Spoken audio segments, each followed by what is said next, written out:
Selam i pozdrav. Šta ima kod vas, kako ste svi? Evo ja danas došla na ideju da pravim grah, kuham grah kako se kaže. Ja ću grah da pravim sa mesom faširanim. Tako volim. U grah ja ne stavljam krompir, samo grah i ovdje sam samljala puno povrća. Celeri, mrkva, bijeli luk, crveni luk, paprika, glavno puno povrća. I to je to, danas će biti to naš ručak. Pa vi pogledajte da li se vama sviđa ovaj moj recept kako ja pravim grah. Ja sam ovdje stavila malo maslaca i malo ulja. Sad ću staviti meso da iznestam. Tako ja pravim grah. Sada stavim sve ovo povrće sa mesom fino.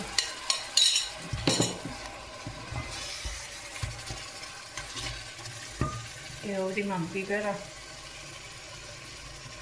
paprike i vegete. Poslije ću staviti jednu kašku ajvara. I to ćete sve poslije da vidite. Hajde. Sad ću dobru kašku ajvara staviti. Da se još malo nekoliko minuta.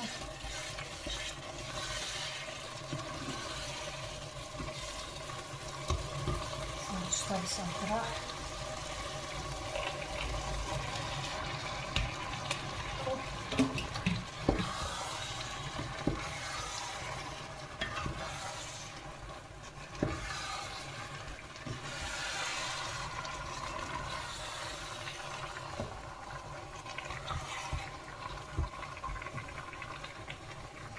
Sad ću staviti vodu.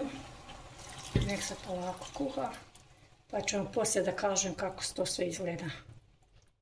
Sad ću ja samo staviti jednu kašku brašna u ovo maslo, maslac i ulje. Kažete sad kako se kuha grah tamo.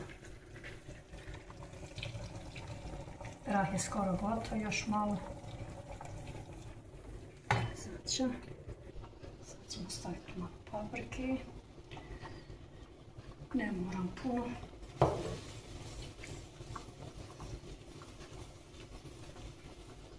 Još ovo.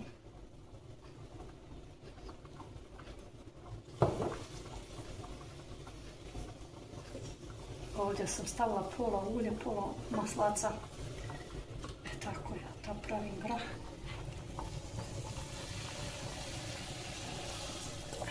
Tako.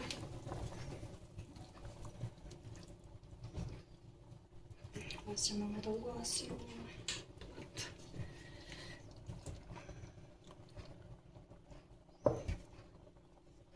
To se još samo nekoliko minuta kuha i onda se skine sa vatre. Ja tako to pravim, kuham. Evo graha, mašala, vidiš kako je se dobro napravio, skuhao se lijepo. Sad ću ja malo izvaditi da vi vidite kako to izgleda u tanjiru. Ja sam ovi grah sinoć u hladnu vodu zakisela do jutros i onda sam ga samo 20 minuta kuhala malo samog i onda sam stavila puno povrća, ali bez krompira, pošto ja ne volim krompir kada je grah, nek je grah. Evo kako to lijepo izgleda. Pa ko voli grah može da dođe da jede sa nama graha danas. Sve puno vas selam i pozdravljam. Hvala na gledanju do sljedećeg videa.